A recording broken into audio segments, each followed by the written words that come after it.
Akkam jirtu hordoftoota Birraa Barii Miidiyaa. Kun Birraa Barii Miidiyaadha. Birraa Barii Miidiyaan guyyaa har'aa sagantaa gungumaa qabatee isinii dhiyaata. Sagantaa gungumaa keenya har'aa keessatti keessummoota lamaa qabadhee isinii dhiyaadhee jira.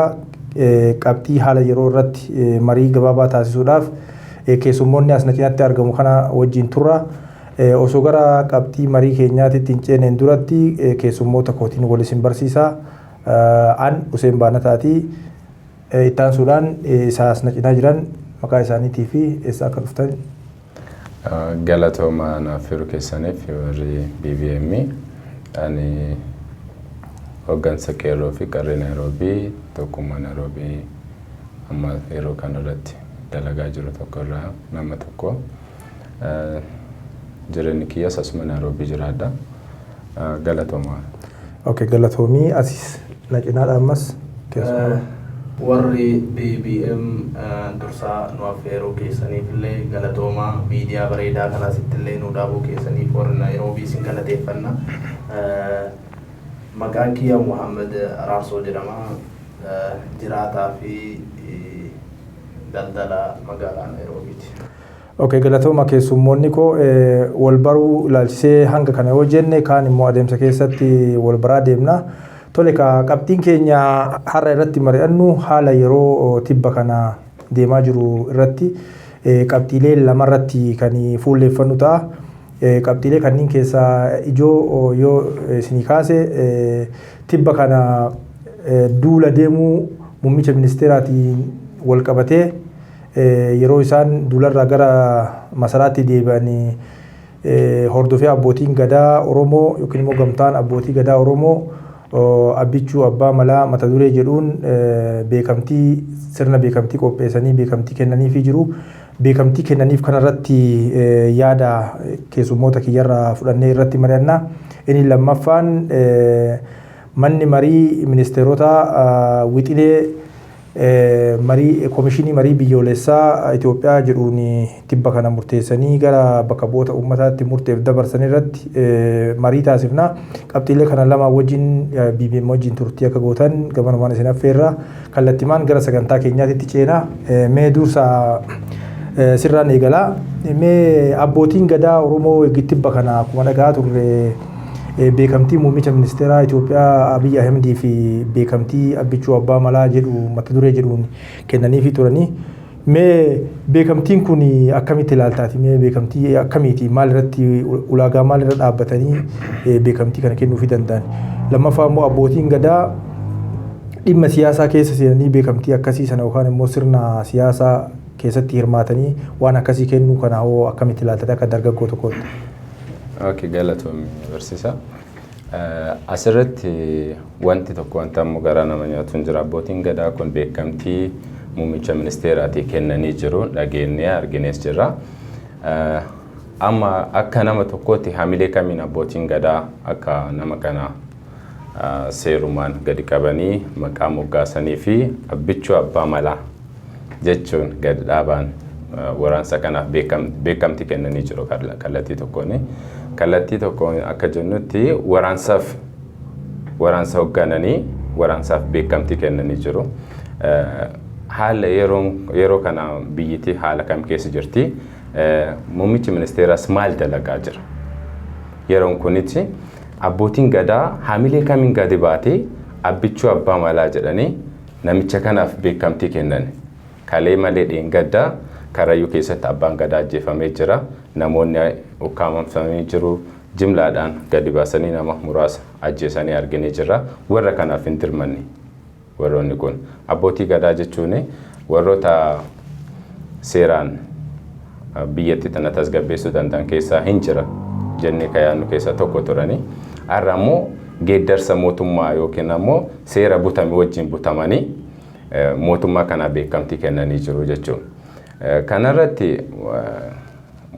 warri abbootii gadaa jennee waamnu kuni adda irratti akka kiyyatti ammoo kaabinee mootummaati yookaan ammoo afaan mootummaa ta'anii jiru jechuudha. Seerri adda akka abbootii gadaattis isaan kennee abbootii gadaa jennee waamnuun hin jiru.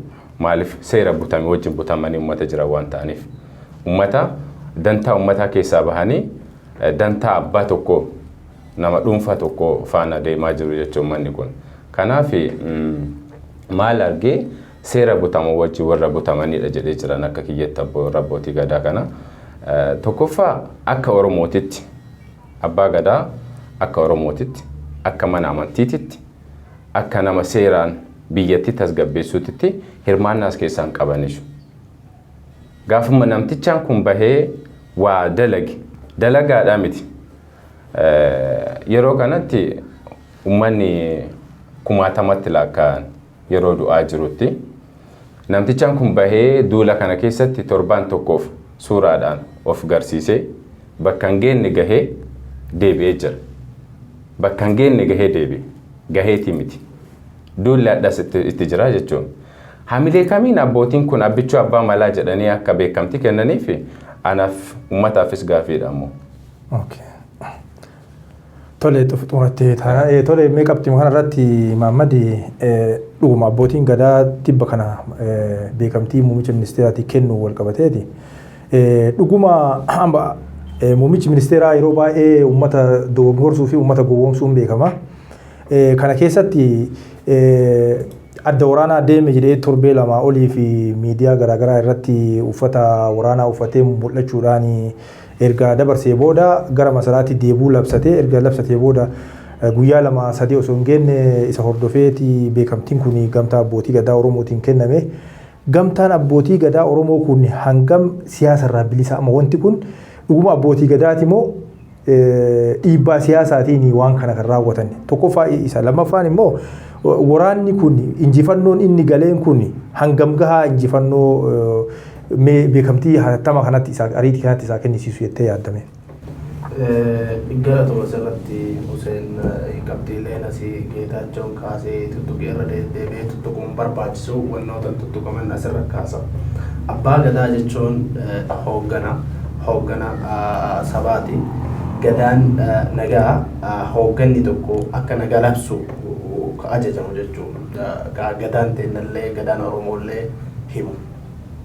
Abbootiin gadaa Oromoo yeroo kanatti yeroo uummanni Oromoo dhumu jirurra gabbaatee yeroo lolaa kanatti nama lola biyyattii keessatti dursaa irratti akka lolli hin dhaabbanneef lolli agartee akka hojjaa hin cinneef nageenyi akka hin buuneef gabba'ee adda waraanaatti hirmaate tokko gabbaasanii abbichuu abbaa malaa abbaa biyyaa jechuun dogoggora.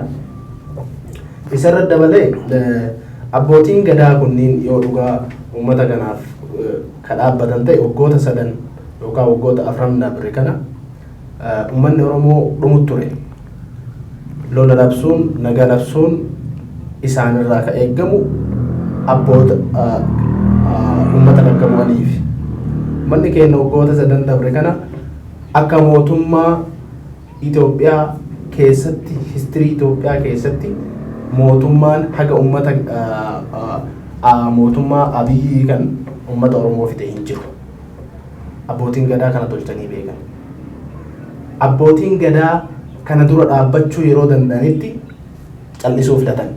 San qofaa miti. Abbootiin gadaa yeroo hooggantoonni sabaa hidhamanii mana qaallittii seenanitti callisuu filatan. Qaaliin samaa Haacaaluu Hundeessaa yeroo ajjeefamutti callisuu filatan. Hin dubbanne jechuu qabbaanii wanni isaan jedhan jiru. San qofaa miti.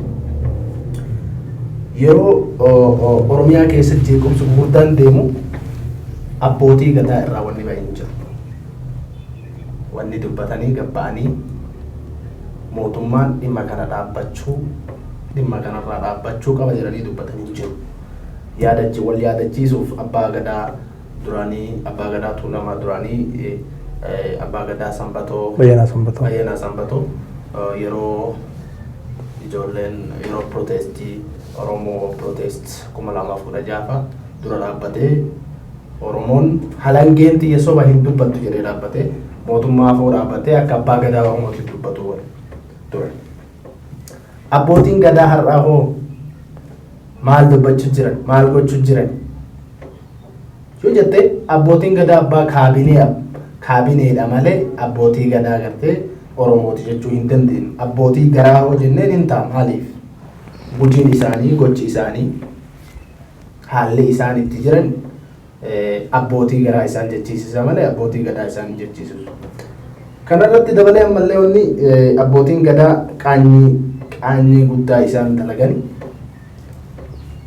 waraana nama adda waraanaati hirmaatuu qofa osoo hin taane nagaa buuse jettee addunyaan noobeelii kennitee fi badhaasa guddaa addunyaan qabu kennitee fi nama kana abbaan gadaa Oromoo jedhee itti gammadee abbichuu jedhee gosa abbichuu jechuun gosa Oromoo tuulamaa keessaa tokko gosa sanii waame har'as ba'ee lola baga labsite baga uummata fixxe baga agartee nagaa booresite jedhee yoo gabba'ee abbichuu abbaa mala abbaa biyyaa ka biyya jiige ka biyya barbadeesse ka biyya caccabse hanqatee abbaa biyyaa kennaniif kun gadaa Oromoo illee balleessuu hin danda'ani jibbisiisuuf agartee tuffachiisuudha. Wanni abboonni gadaa warri jedhamu kunniin as ba'ee dubbatu qaanyii uummata Oromoo biratti waan isaan qaanyeessuu fi borullee agartee seenaa keessa isaas saalfachiisuu jechuudha. Hedduu galatoomaa yaada baay'ee nu kaastanii dhugumatti gumiin abbootii gadaa Oromoo akkasumas gamtaan abbootii gadaa Oromoo wal ta'uudhaan beekamtii abbichuu abbaa malaa jedhuun beekamtiin muummicha ministeera Itoophiyaa Abiy Ahmediif kennan kan abbootii gadaa tokkorraa yookaan immoo sirni gadaa jechuun sirna Oromoon qabdu sirna guddaa sirna addunyaafuu fakkeenya guddaa ta'e hundee dimokiraasiiti. Yeroo kana keessatti sirni bulchiinsa gaarii biyya keessa hin jiretti biyya wal waraansi hamaan keessatti deemaa jirutti biyya ilmaan Oromoo abbaa gadaatu dabalatee kumaatamaan kun ajjeefamee kun mana hidhaatti guuramaa jirutti abbootiin gadaa yeroo baay'ee sirna jala utaaluudhaan yookaan immoo sirna afoo fiiguudhaan beekamtii wantoota garaagaraa abbootii mootummaa cinaa dhaabbachuun ni mul'ata. Inni kun maal agarsiisa? Abbootiin gadaa sirna gadaatiin dhugumatti Oromoon sirna gadaa qaba malee yeroo kanatti abbootii gadaa kan qabne wanti namatti agarsiisudha. Kanuma wajjin wal qabatee torbee achi aanu keessa ammas abbootiin gadaa sikkoo mandoo murtee isaan dabarsanii ilaallee turre innis waanuma kana waliin wal fakkaatu jechuudha. Ejjennoo mootummaa waan calanqisiisuu waan akkasii kana fudhachuun kun Oromoon abbaa gadaa yeroo kanatti akka hin qabne abbaa gadaa dhugaa sirna gadaatiin uummataaf hojjetuuf uummata dura deemu akka hin qabne kan namatti agarsiisudha. Mee dhumarratti yaaduma kana walitti cuunfuudhaaf kan ittiin dabaltanii dhugumatti amma abbootii gadaa kun beekamtii kennuuf yeroo baay'ee amma fedha mootummaa karaa fedhii mootummaa keessaan calanqisiisu ta'ee argamee jira jechuudha. Kanaaf abbootiin gadaa kanarraa amma uummanni Oromoo maali? Abbootii gadaati immoo warri kun amma dabballee mootummaati jennee akkamitti fudhachuu dandeenya gabaabumatti? Bareeda yaanni kee akka kiyyettanii abbootii gadaa jedhee fudhachuu hin danda'u. Abbootiin gadaan nageenya. Gaaddifni Oromoo gaaddisa nageenyaati. Oromoon gadaan gaafa gadaan gabbahee gadaan nageenyaan dhufa. Gadaa waan lafa bu'ee wayii qabatee dhufa. Uummata walitti fida malee uummata addaan hin kutu. Kun waan uummata wal addaan kutu malee waan uummata walitti fidaate miti. Tokkoffaa akkuma isin jedhe sirna butame waliin butamanii jiru. Kaabineedha. Warra dhimma raawwachiiftu ta'anii jiru jechuudha. Afaan isaati. Afaan mootummaati warri kun amma yeroo kanatti. Al kallattiidhaan yoo deemte warroota dheengadda walumatti qabatee duula Milinik jedhee walitti maqaa buggaasee deeme san keessaa wanti isaan gabbaaf nun jiru. Akkuma tokkotti ilaalla. Bakkuma tokkotti ilaalla. Jaarsotiin sunis wanti isaan raawwachiisaa turanii sirni dura darbe kaanii gad deebisuudha. Warri kunis waan keessa jiru waan gadaan qabatu waan gadaan ammatu dhiisanii warra duula kana gargaaranii beekamtii kennan. Duula kanaa fi zamachaa Milinik warra duula Milinik warra jedhanii bahan kana wajjin dhaabbatan tokkodha. Kallattiidhaan. Maaliif hojiitti kana wanti nu garsiisu abbaan gadaa isaan keessaa bahee karrayyuu damee isaanii tokko. Namni quba shanan keessaa harki tokko irraa murame dhukkubbiin itti dhagahamu. Uummata kana ammoo uummata abbaa gadaa jennee waamnu kana ammoo dhukkubbiin kunadha. Nu bira malee isaan biran jiru. Duula kan mootummaan uummata ficcisiisaa jira. Dargaggeessi dhumataa jira. Hawwatni du'aa jirti. Baatee boottee ilma ofii deeffachuu hin dandeenye. Yeroo kana keessatti beekamtii isaa kennan. beekamtiin kun beekamtii akkamiiti? Duula akkamittu deemaa jira? Duula uummata irratti deemaa jiru. Olola uummata irratti waan actually maaltu mul'ataa jira sitti fakkaate? Miliquu mirgaa kana keessatti akka dhageettii Oromoon kallattiidhaan ammoo dhageettii akka Oromoon hin qabaanne yookaan immoo iyyiinsi kan kee akka uummata bira hin geenne fagaatee akka deemuu hin dandeenye wanni si ukkaamsaa jiru jechuudha. Gaafa abbootiin gadaa bahanii nagaa labsanii mootummaa ladda dhaabbatan iyyi kan kee nagahamu jechuudha. Biyyitti nagaa jechuudha. Sabni kan kee nagaa jechuudha. Ati hin tuqamne jechuudha. Sigale ati hin tuqamne ati. Duuti kan kee kaati du'aa jirtu. Kasi ciraa jiran homaa miti. Maaliif? Rikabarii godhaniif jiru ammoo uummata kanaaf. Mootummaa kanaaf already beekamtii kennanii jiru. Noobeelii gaafa fudhatu nama harka dhee keessaa tokko nu iyyuu ammoo karaa kamiin noobeeliin kun dhufe? Biyya keessa nageenyi hin turre bare. Sigale Asmaraa keessa deemee gaafa inni araara buusee Itiyoo Eertiraa dure ka amma dure uummanni agasii irratti dhumate waggoota 17 mootummaan darbe yaalee ture. Waggoota 17 keessatti waan hin danda'amne waan ji'a 7 genne keessatti uummata lamaan wal fidee jira. As keessatti beekamtii tokko malee jechuun karaa kamiin akka wanti kun xumurame warrummaan dhaaba mootummaatuun beekaniish. Adda akkuma argitu ammoo hoggansaa waraansaa deeninnatii fudhatee Itoophiyaa keessatti biyyattii san keessatti warra socho'aa jiran kallattiidhaan warra san. Kallattii kamiin? Biyyatti gara kufaatti deebitetti abbaan gadaa seera biyyattii kufaatti wana geegdaree mootummaa kana ladda dhaabbatee jira. Kanaafuu akka kiyyatti sirna butameedha. Abbootiin gadaas walumaan. Yaa sirna butamee kana waliin butamanii sirna kana ficcisiisaa jiru isaan. Raawwachiiftuudha. Malee amma abbaan gadaa akka Oromootitti ani na hoggana jedhee gabbahee dubbachuu hin danda'u. Tole wanti dabaltu jiraate waan gabaabaa kaasikaa sanarratti dabaluuf barbaachise dhimmoota abbootii gadaa kanarratti abbootiin gadaa yeroo lammaffaati ibsa abbootii gadaa sikkoo mandoo irraa xiqqoo dubbachuu barbaada. Abbootiin gadaa sikkoo mandoo gabba'anii ilmaan agartee mana hidhatanii uummata ofiitiif lolan akka gara manaa waan deebi'an waamicha gooteef. Ani waan naqaanyeessu keessaa abbootiin gadaa kun ijoollee waraana adda bilisummaa Oromoo keessa hidhatanii deebi'aa gara manaatti yoo jettuun koottaa zamachaa Minilik itti hirmaadhaa jechuu isaaniiti. Hara leenjisoo doo jiraatee maal isaaniin jedha hin seenee ol dhufee osoo jiraate abbootii gadaa osoo hin taane uummata kanaan agarte akka goobanaa osoo hin taane akka Minilikeetii isaan laalaa jechuudha. Maaliif?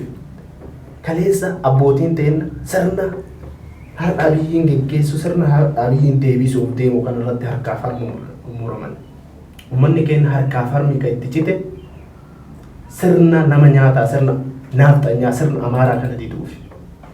Har'allee ilmaan Oromoo muka keessa akka muka keessa dhumuka jirtu karaa irra akka bineensaatti ajjeefamu akka jiraniiti sirna Abiyyii sirna naafxanyaa sirna Amaaraa inni gad deebisee dhaabuuf deemu diddaaf. Abbootiin gadaa sikkoo mandoo ijoollee galtee baatee sirna kana dura dhaabbattu koottaa mana deebi'aa yoo jedhuun koottaa sirna kana deeminaa waliin waan jedhuuf isaan abbootii gadaa Oromoo miti sikkoo mandoo miti isaan Oromummayyuu hin qaban jedhee yaada akka kiyya. Maaliif? Uummanni kaleessa harka muran. Kaleessa abbootiin teen akkasitti taate sirni san irratti itti deebinee waliin jiraanna waan jedhuuf oomrumitee dura dhaabbatanii isaan waamicha godhaniif dogongora guddaadha jechuudha. Sanirra dabalee abbootiin gadaa kun silaa osoo beekanii waamicha ba'aa falmadhaa jiru. Uummataa dhiyeessuu mala. Maaliif? Akaakayyoon abaabayyoonni keenya ka dhumaniif sirna kana falmuufi lafeen isaanii sun ka cabdeef yeroo har'a waa barannee seenaa beeynu kana osoo hin taane akaakayyoon abaabayyoonni keenya osoo waan baranne sirna nama nyaataa sirna naafxanyaa kana ofirraa harka duwwaa dura dhaabbatanii kan lolu turanii fi eeboon uleen fardaan kada garuu ofirraa dhoorgu turanii fi sirna har'a warri jaarraa 21ffaa keessa jirra deebise jaarraa 21ffaa kana keessa nuti deebisuu barbaadu dura dhaabbataniiti kanumaan. Kanaaf murtiin abboota gadaa kunniin murtii mootummaa yookiin murtii sirna naaftanyyaati malee murtii abboota gadaati miti. Gadaallee bakka bu'u. Nu ilmaan gadaati. Ilmaan abbaa gadaati. Gadaa jala dhalanne. Maali jennaan abbootiin teenya sirna gadaa gaggeessu turan keessa dhalanne. Hin lallaba bokkuu keessa dhalanne. Garuu ammoo sirna dabaa kana keessatti mootummaa harka gaagartee harka dha'uu kanatti uummata keenya fixxaa fi ajjeechaa diinaa jala waamu jalatti hin argate takkaallee gadaan waan akkasiillee hin labsu. Kana irratti abbaan gadaa michillee karrayyuu keessa ajjeefame abbootiin gadaa tuulamaa abbootiin gadaa si koomandoo abbootiin gadaa biroo dhaqaniitiin abbichuu abbaa malaa baga ajjeefte abbaa gadaa abbichuu abbaa biyya baga ajjeefte hunda isaa ati goota malee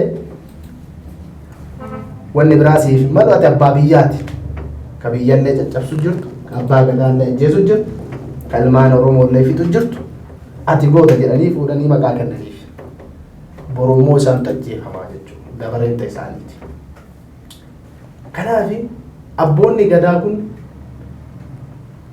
wanni isaan dabarsan waan agartee mootummaan itti kennee fi waan agartee barreeffama caasaa mootummaa keessaa itti kennama dabarsan malee akka gadaa fi akka sirna gadaatitti gabbaaniitiin labsii isaan labsanillee hin jiru jechuudha.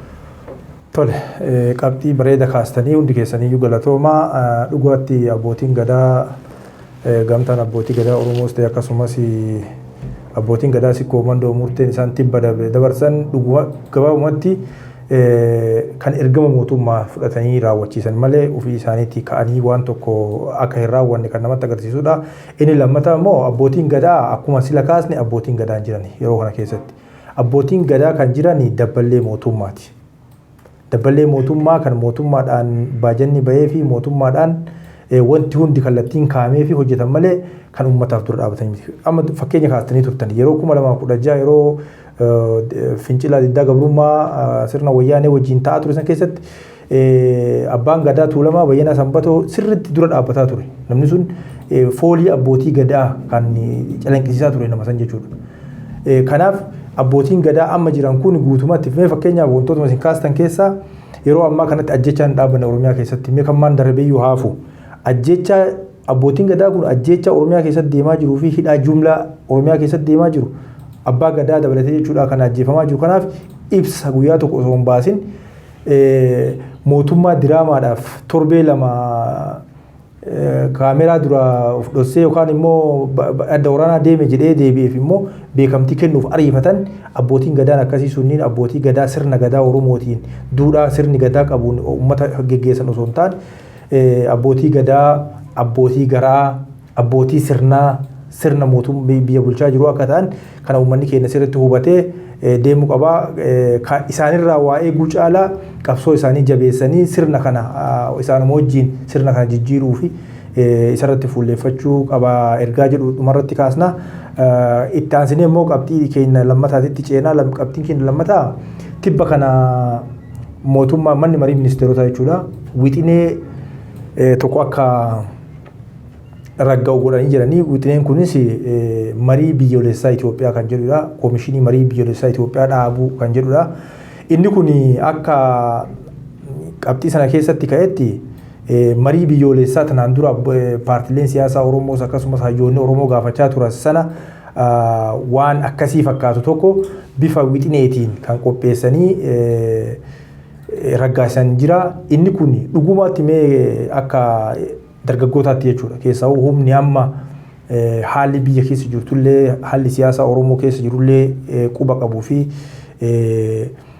sirriitti faana bu'aa jirullee humna dargaggeessaa kana waan ta'eef mee dhugumatti amma koomishiniin marii biyyoolessaa Itoophiyaa isaan jiranii dhaaban kun ammatti tanaan duratti yaadate yoo ta'e KFO fi keessaa ABO'n dhimma kana afaanii buufatee hin beeku cimsee gaafachaa ture mariin biyyoolessaa qophaa'uu qabaa marii biyyoolessaa malee siyaasni biyya kanaa jijjiiramuu hin danda'u jedhanii yeroo garaagaraatti bifa ibsaatiinis haa ta'u karaa danda'ameen gaafachaa turanii yeroo kanatti immoo bilisiginnaa yookaan immoo bulchiinsi Abiy Ahmed gurra kennuuf hin dandeenye garuu yeroo ammaa sa'aatii dhumaa irratti sa'aatii itti wanti kunuu hin eegamne irratti waan akkana kana gadi fidan wanti kun dhugumamee ati rakkoo wanta amma tanaan dura ture sana yookaan immoo gaafii tanaan dura abaa'oo fi kaafaa'oon keessaa paartileen fudhatama qaban gaafachaa turan kanaa fi gaafii uummataa kana deebisa jettee yaadda?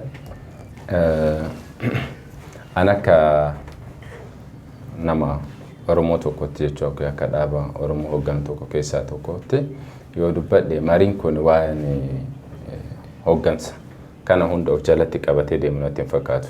Maaliif seeta? Warri kun yeroo ofii eegeeti.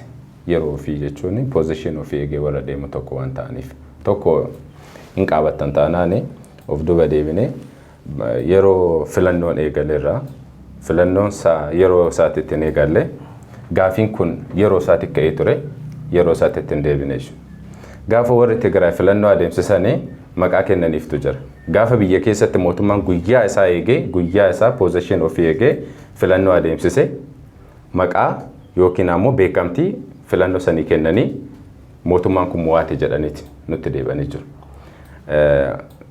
Akka qaamaatitti Oromoon biyyattii san keessatti gahee qaba. Saba guddaadha. Dorgommii hin qabu mootummaan biltsiginnaa achi keessatti. Dorgommii malee filatamee beekamtii kennanii fi mo'annee irra jedhanii gad deebanii jiru. Har'as warri kun mee warroota hidhamtoota siyaasaa WBO warroota akka Dr. Mararaa fa'a hooggananii gaafii kana hedduu dhiyeessaa turanii jiru. Miti Dr. Mararaa fa'a miti Jawaar Muhammad fa'a dura hidhamee waan kana kaasanii turan. Namni dhagahee hin jiru yeroo sanitti. Adda hoo warroota akkuma amma warra sirni abbaa gadaa kan warroota isaanii bitamanii hooggansa keessa jiran ka ofitti qabachuu deemantu jira. Warroota kana qabatanii waan kanaan afutti deemu immoo warroota hafanis baasanii hidhamtoota siyaasaa WBO warroota kaanis of jalatti qabatee marii adeemuudha. Yoo jennee ilaalle warroota kanneen waan hoogganuu natti hin fakkaatu. Gaafa warroota kana hooggane seera qabeessa ta'a na biratti. Ammoo adeemsi kun warroota hidhamtoota siyaasaa warroota KFO fi WBO of jalatti qabatee eega marii biyyoolessaa ta'e jechuudha. Hunda hammataa waan ta'eef. Warroota kanneen hammatamee warri kunniin as dhufee wanti irratti mari'atanii mootummaan kuni akka mootummaa ce'umsaatti. Actually ammaan tan Oromoon wanti nurraa akka Oromootti nu barbaachisu mootummaa ce'umsaati. Akka Oromootitti. Nu akka Oromootitti mootummaa ce'umsaa nu barbaachisa. Mootummaan ammaan yeroo kanatti Oromoo hoogganuu jiru. Mootummaan biltsiginnaa Oromoo hoogganuu hin danda'u. Hin filatamne naan beekamtiin argan. Mandeetan qabu na biratti. Kanaaf ammoo Oromoon akka Oromootitti mootummaa ce'umsaa isa barbaachisaa. Kanaaf ammoo amma marii amma deemu kanarratti waan waliin laallu waan ta'uuf warroota kanneen of keessatti of jalatti qabatee miseensa kanneen of jalatti qabatee waan deemu waan hin taaneef warroota akkuma ammaa tana kaabinee isaa dhimma raawwachiiftuu mootummaa kanaa ta'an of jalatti qabatee deema. Namni dura dhaabbatu waan hin jirre beekamtee argachuu ni danda'a. Karaa kanaan itti deema jedhee yaada gala. Okay, hedduu galatoomii qabxii bareedan kaastee mee kanumarratti mee Maammadii mee mariin kuni marii biyyoolessaa amma koomishiniidha amma wanti kun wanti dhaabatu koomishiniin kun erga dhaabatee booda paartilee akka yaada marii wixinee dhiyaateetitti koomishiniin uf danda'e erga dhaabatee booda paartilee mormitoota hunda walitti fidee marii biyyoolessaa sana akka geggeeffamu taasisaadha akka yaada wixinee marii ministeerotaatiin dhiyaateetitti. Mee kanarratti yeroo kanatti iyyuu barbaachisaadha mariin kun fakkeenyaaf amma paartiin amma biyya bulchaa jiru yookaan biltsiginnaani paartii yakkamaadha jechuun warra sirna jenosaayidii raawwachuu jiru biyya keessatti jechuudha. mee tokko wanni qabximmaa kuyyuu dhiyeessuun ammatti sa'aatii kanatti mee isaan humna qabu ga'umsa akkasii qabu. Galatoomaa asirratti barsiisaa wanni dursee maricha qopheessuu isaan dandeettiif ga'umsallee hin qaban maaliif biyyi kun mootummaa yoo xiqqaate mootummaa gara kibbaa gara Tigraay yoo fudhanne Tigraay TPLF hin bulti. Gara Oromiyaatitti fi naannoo Amaaraatitti yoo deebite Oromiyaan harki 2/4 adda bilisummaa Oromoo fi WBO'n bula. Mootummaa naannoo Amaaraa keessa irratti haga tokko TPLF harkaa qaba. Haga tokko immoo kutaalee naannoo Oromiyaa jala bula kutaa akka Walloo kanneen keessa adda bilisummaa Oromootti guutuun socho'ee bulchuu jira. Mootummaan amma Finfinnee taa'ee marii kana qopheessu eenyu? Maaliif bilchiginnaan dursitee as baatee marii komishinii marii nageenya biyyoolessaanii uuma jette. Fedhii ofii keessaan calaqqisiisuu immoo nagaa biyyoolessaa uumuuti. Waan jedhu gaaffii nageessa ka'a jechuudha. Kanaaf akka nu hubadhutti akka laalutti nageenya biyya sanii fuuldureen biyya sanii nagaa argattee biyyi sun nagaan akka jiraattu yoo barbaachise mootummaan jiru sadiin kunuyyuu waliin dhufee mormitoota biraallee walitti dabalamanii mootummaan ka Finfinnee jirullee mootummaa inni beekii jirullee inni agartee kutaa garaagaraa asii kibbaan gara Gujii keessatti illee socho'u jiru waraanni bilisummaa Oromoo hooggana qaba. Hooggana siyaasa mataa ofii qaba. Warri TPLF illee Maqalee ta'anii biyya ofiitii fi naannawaa san bulchuu jiranii.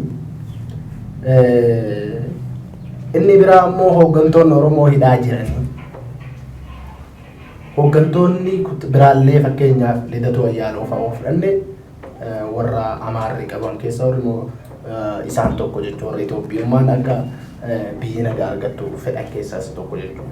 Kanaaf hooggantoota kanneen hunda waliif fidee warra biyya bulchuu jiru warra ofiin jedhuu fi biyya bulchaa jirra warra ofiin jedhu warra agartee magaalaa Finfinnee taa'u warra Finfinnee ala bulchuu jiru warra agartee naannawaa kibbaa Tigraay bulchuu jiru kanneen hunda waliif fiduu qaba jechuun marii biyyaalessaa yoo biyyi nagaa haa argattu taate. Kana uumuuf bilchiginnaa humnaaf dandeettii illee hin qabdu. Maaliif? Ayidoolojii isii irra ijaaramteeyyuu ayidoolojii saba tokkooti.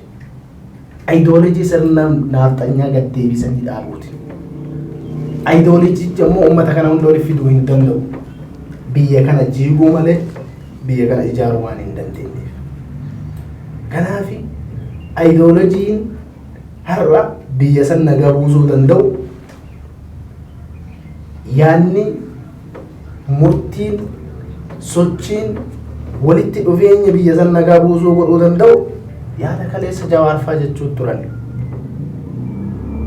Kaleessa biyya tana kan nagaa oofuuf biyya tanaaf waraanni hin barbaachisu biyya tanaaf ka barbaachisu marii jechuun turan hayyoonni Oromoo.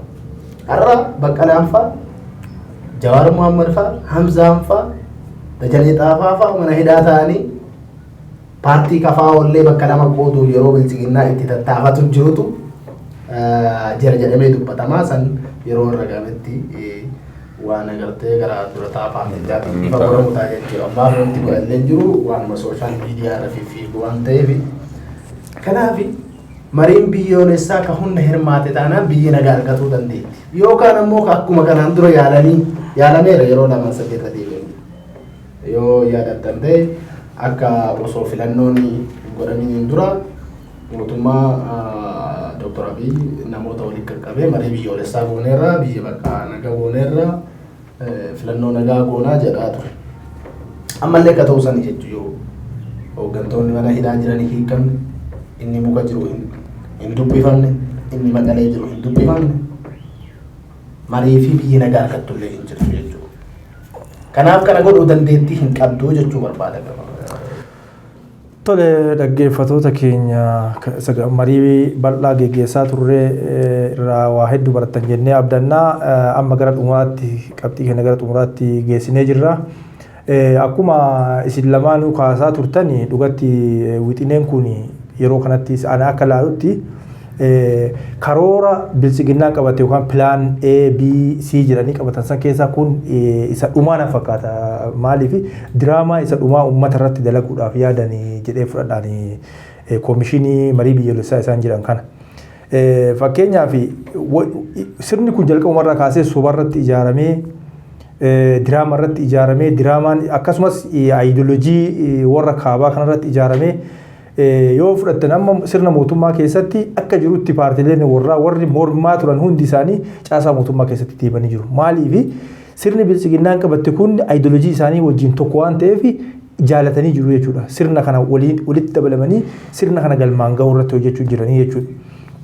Kanaaf koomishinii marii biyyoolessaa jedhanii isaan amma dhaaban kuni kan diraamaati kan uummata sobuuf ittiin kana goone jedhanii ittiin herreega buusuuf yaadame malee marii biyyoolessaa hunda hammatu kan Jawaar Muhammad miseensota KFO fi hooggantoota KFO hundaa fi akkasumas immoo miseensa adda bilisummaa Oromoo hunda kan mana hidhaa jiranii fi kan ala jiranis akkasumas kan hidhatanii bosona jiranis hunda kan hammatu akka hin taane diraamaa isaan tanaan dura dalagaa turan irraa yoo laallu kun waan abaduma wanta fudhatamuu hin dandeenye jechuudha. Kanaaf uummanni diraamaa kana hin beeka otuma beekuyyuu garuu isaan akka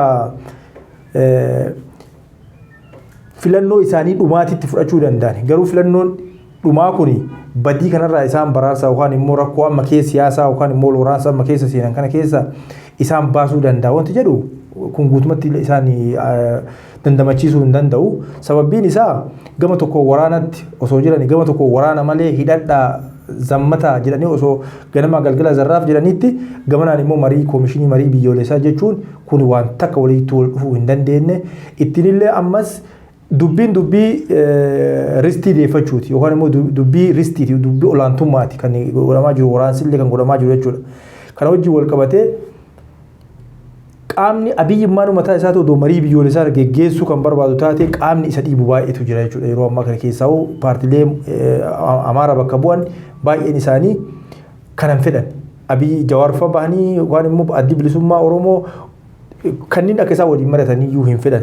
Osoo fedhii qabaatee mootummaan dursatti warra shororkeessaan farrajee jira. Fakkeenyaaf TPLF fi adda bilisummaa Oromoo fa'aa warra kanneen fa'aa farrajee jira. Kanaaf maqaa kana kaasuu qaba dursa tarkaanfii kanneen fudhachuu qabaa ture osoo dhugumatti poozitiivii yaadee warra kana walitti fidee mari'achiisuu marii kana marii dhugoomsuu osoo barbaadu taate dursatti tarkaanfii akkasii kana fudhataa ture. Warra mana hidhaa keessa jiru hidhaa keessaa baasanii ture. Yeroo kanatti kanan goonetti immoo marii biyyoolessaa koomishinii jedhu dhaabanii abaa'oo keessaallee warra marichuma irratti asitti siisa wanni itti dabalamuu barbaachise akkuma manni maree ministeerota yoo waan isaan beeksisan dubbifte ta'e wanni isaan jedhan manni maree ministeerota walgahee dhimma irratti mari'atee waan kana dabarse waan jedhudha. Ammallee indipendentilla waan agartee nam indipendenti ta'e tokko dhaabne waan hin jedhan hin baafne. Kana jechuun beekan ammallee irratti dabalatanii ifattoonni isaan jedhani beekamtii bilchiginnaati. Beekamtii bilchiginnaati fi waajjira muummee ministeeraati. Yoo kana ta'u manni wanni dhaabbatu deemu maali waan jiru? Mana marii BBT malee mana marii biyyoolessaati miti kan dhaabbatu deemu gabaabatti. Wanni akkanarraa hubachuutti. Mana marii biyyoolessaa wata gabbaasanii hidhamtoota hiikanii warra ala jiru dubbisanii warra agartee kaabaallee dubbisanii gara mariitti socho'anii jechuudha. Isaan amma asirratti maal godhuu barbaadan? Okay, ammallee asirratti maaliif qaama walaba ta'e tokko sodaatan? Qaamni walaba as ba'ee warra kana mari'achiisu. Obbo Saanjoo yeroo baay'ee deddeebi'u ture jechuun isaanii. Afrikaan Yuuniyeenii akkas. Ameerikaa yeroo baay'eetti deddeebitee dhimma kanarratti yaaluu jirti. Isaan qaama walabaa biyyoota alaa kana akka seenee mari'achiisumaa didanii mana marii bakka miseensota mana marii TV ministeerotatii fi mana marii maalii kan jedhan kanatti gad deebi'an. Asirratti wannicha kana walaba godhanii oofumaan hin barbaanneef waan kana godhan jiru. Asirratti amma sirriidhaan barreeffama ibsa isaan baasan illee ilaalee ture. Maal jedhaa ibsichi suni manni marii ministeerota walgahii ariifachiisaa taa'een koomishiniin marii biyyaalessaa Itoophiyaa akka dhaabbatu barbaachisaa waan ta'eef qaama walabaatiin wanti kun akka dhaabbatu murteessee akka murtiin seera ta'ee akka ragga'uu fi mana marii bakka bu'oota uummataatitti dabarsee jira jedha. Wanti akkasii amma sanii miti. Wanti warri godhaa jiru diraamaa ta'uu isaa qofa wanti nuti ilaaluu qabnu jechuudha. Amma fakkeenyaaf akkuma sila jenne nama hundayyuu kaazeenaa keessaa qaban. Kan ittiin herreega buusan jechuudha. Amma adda bilisummaa Oromoo yoo fudhatte kaazeenaa keessaa qaban. Waraana adda bilisummaa Oromoo fudhatte kan akka isaanis jiru warri isaanii waraana keessaa fudhatanii amma fakkeenyaaf kama dhiyoo tanaa asii galee yoo goollicha deeggee yoo fudhanne namoota kanniin amma isaan yoo fedhan jechuudha. Kanniin adda bilisummaa Oromoo waraana adda bilisummaa Oromoo kana bakka buusne dhaaba kana bakka buusne kaafaa kana bakka buusne jedhanii kun immoo paartileen hunduu kan isaan waliin harka dha'u kan Amaaraa jechuudha.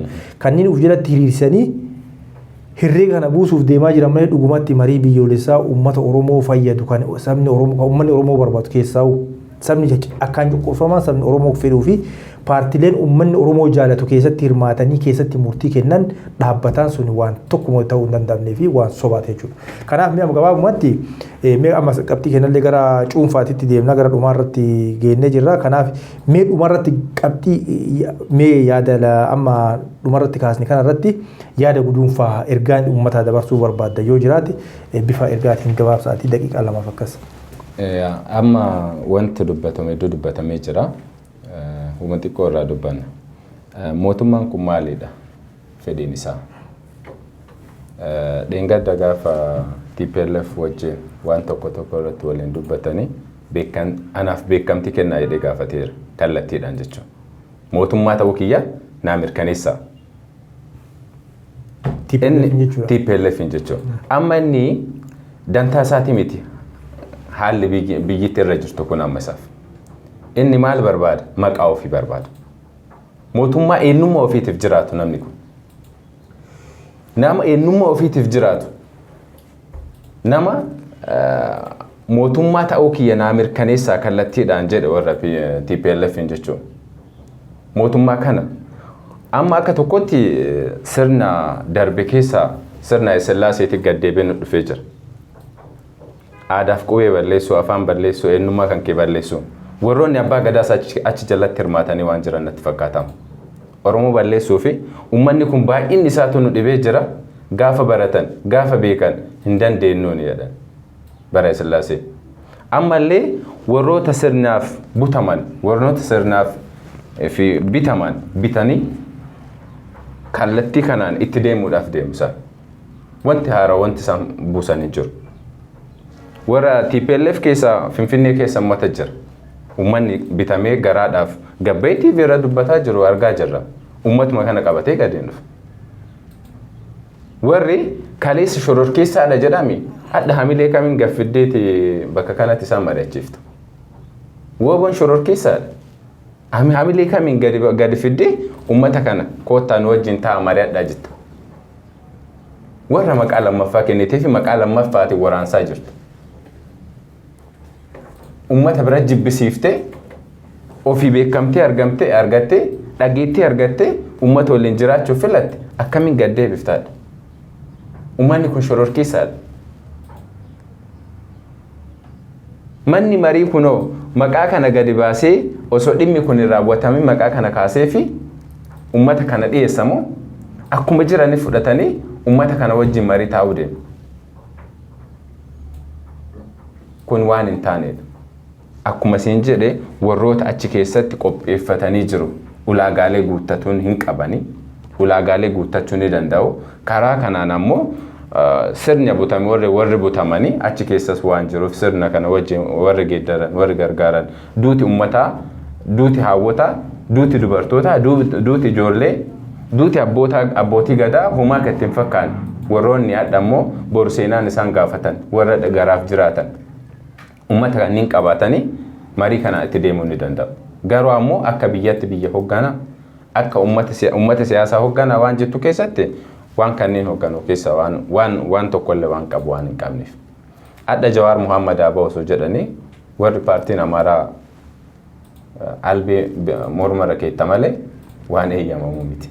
Maaliif inni wanni deemaa jirus Itoophiyaa yookiin naannoo Abisiiniyaa durii osoo hin taane Itoophiyaa dullatti dheengadda dabarte Milinik Fayilasillaaseen dabarte ka bara Teedoroosi dabarte alaabaa takkattiif biyya takkattiif afaan takkatti uumuu deemannu sirna warra raawwachuuf Oromoon adda hamilee kamiin sirna kanarratti bakka kanatti teettee waan warra kana wajjin dubbatti ka jirullee shororkeessaadha akkuma isin jedhe TPLF illee shororkeessaadha WBOn illee shororkeessaadha maqaa shororkeessummaa kennanii fi itti mirkanaa'ee jira manni murtiitti dabarsee kun waan mana murtiitti raawwatame tokko adda hamilee kamiin gaddeebanii uummata kana wajjin marii taa'u karaa kamiin kanaaf ammoo sirna butame sirna dheengadda dabarsan gaddeebisanii actually seenaan isaan gaafata warroota abbaa gadaa kanneen kaleessa abbaan gadaa harkatti muramee jira sirna kanarratti beekaan harkatti muramee jira hawwotiin teenna harmatti cittee jirti harka kutuuni akka waan dalagan akka hin jiraan harma kutuuni ilma deetti akka hoosifanne kanaaf maali kallattiidhaan genocideedha har'a mootummaan kuni gaafa abbaan gadaa naannoo Gujii gabbaheeti Gujii keessatti uummanni akkasitti dhumataa jiru ibsa tokko baasee ture afaan inni nuteen afaan mootummaatiin namticha Jawaar jedhanillee hin beeknu jedhu warra humna bosona jiran kanallee nun hooggananii jedhee dubbatee jira jecha adda gabbahanii waan kana mirkaneessan malee wanti kun waan qindaa'ee turee jiru waan turee jiru sigalee waan turaa adda ammoo gabbahanii simboolii gadi baasanii maqaa kana moggaasaniif jiru na biratti beekamtiin qabu ummata ana fakkaatu biratti illee beekamtiin qabu garuu ummata kana ammoo seenaaf dhiibu warroota abbaa gadaa akka abbaa gadaatti ummanni abbaa gadaa nagaa buusaa araara buusaa kana keessaa bahanii mootummaa qeequu dhiisanii ummata dhumaa ruqeeqanii mootummaa ajjeesaa gargaaranii adda ammoo karaa kanaan beekamtii kennaniif jiru ana akka nama tokkootti isaan seenaaf san isa ammoo mootummaa abbaan gadaa biyyattii keessa jira waan jette yeroo kanatti ammoo Oromoon hooggansa abbaa gadaa illee hin qabdu mootummaa hoogganuu illee hin qabdu qaama siyaasaa hoogganuu illee hin qabnu ka qabnu illee mana hidhaa jira kun illee ammoo bosona keessa jira jechuudha. Hedduu galatoomii geechi qabxiilee bal'aan ukaastee qabxiilee ifa ta'an dhumarratti sagantaa keenyas gara goolabuutti jirra kanaaf Maammadii dhumarratti yaadni dhaamtoo jiraate uummata keenyaafis akkasumas warra nu hordofaa jiraniif illee wanti dhaamtoo jiraate. Galatoomii barsiisa dhaamsa guddoo hin qabu waa baay'ee dubbannee waa baay'ee irra asumaan illee isinillee jajjabaadhaa miidiyaa guddaa argamaa BBC fa'aa jedheeraata argamaa isiniin jedha. Galatoomii. Itti aansee hawaasa keenyaaf uummata keenyaaf yeroo murteessituu tana keessatti yeroo jajjabduu tana keessatti yeroo qormaataa tana keessatti ilmaan ta'e faanaa dhaabadhu ka mana hidhaa jiru eeggadhu hooggantoota kee ka mana hidhaa jiru eeggadhu kama kwa jiru faanaa hiriirii jabeeffadhu jedhaani. Itti aansee mariin biyyaalessaa yoo uummanni keenya gartee akka jedhamu hooggantoonni hidhaa ba'anii kamuka jiran waamamanii itti hirmaatan uummata keenyaaf gammachuudha. Yoo kun hin jirre ta'e akka homaa hin jirre beekee qabsoo fi jabeessuu qaba. Gara hidhannootti deemuu qaba. Gara sochii waraana bilisummaa Oromootti socho'uu qaba.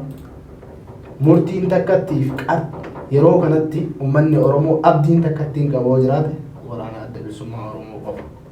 Kanaaf kanarra jabaadhaa jedha galatooma BBM. Tole fayyaataa keessummoonni keenya sagantaa waamicha keenya kabajitanii marii bal'aa akkanaa fi marii bu'a qabeessa akkanaa wajjin gochuu kennaa fi hedduu isin galateeffannaa. Hordoftoonni Birraa Barii Miidiyaa sagantaa keenya guyyaa har'aa kanumaan goolamnee jirra. Sagantaalee Birraa Barii Miidiyaa biroo wajjin turtii gaarii isiniin jecha sagantaalee keenya karaa Feesbuukii fi Yuutuubiitiin akka nu hordoftan gamanumaan waamicha isinii dhiyeessinaa. Galatooma fayyaataa.